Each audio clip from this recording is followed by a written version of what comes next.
Կարմելոս լեռան վրա Տերն Աքաբին եւ նրա ժողովրդին ցույց տվեց, որ ինքն է ճշմարիտ Աստվածը։ Հետո Աստված, ինչպես խոստացել էր, անձրև ուղարկեց։ Սակայն Հեզաբել թագուհին, որը երկրպագում էր Բահաղին, խիստ զայրացած էր Եղիայի վրա եւ ուզում էր սպանել նրան։ Եղիան վախեցավ եւ փախավ անապատ։ Երբ հոգնեց, պառկեց քնելու մի ծառի տակ եւ ննջեց։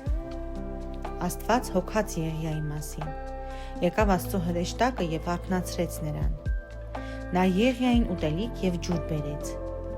Ուտելուց հետո Եղիան բարձացավ լեռը եւ թաքնվեց քարայրի մեջ։ Նա մենակ էր եւ վախենում էր։ Եղիան մտածում էր, որ ինքը միակն էր, ով հավատում է Աստծուն։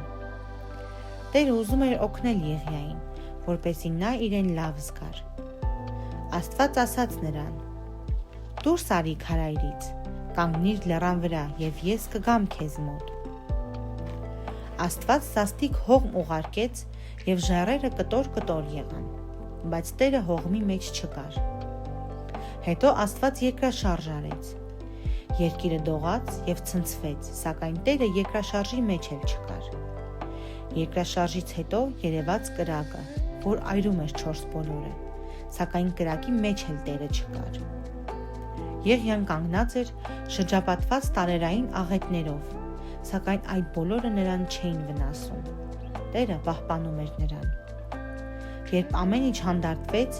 Եղիան քամու սոսափյուն լսեց։ Դա Տիրոջ ձայնն էր։ Նա մեղմ ձայնով խոսում էր Եղիայի հետ։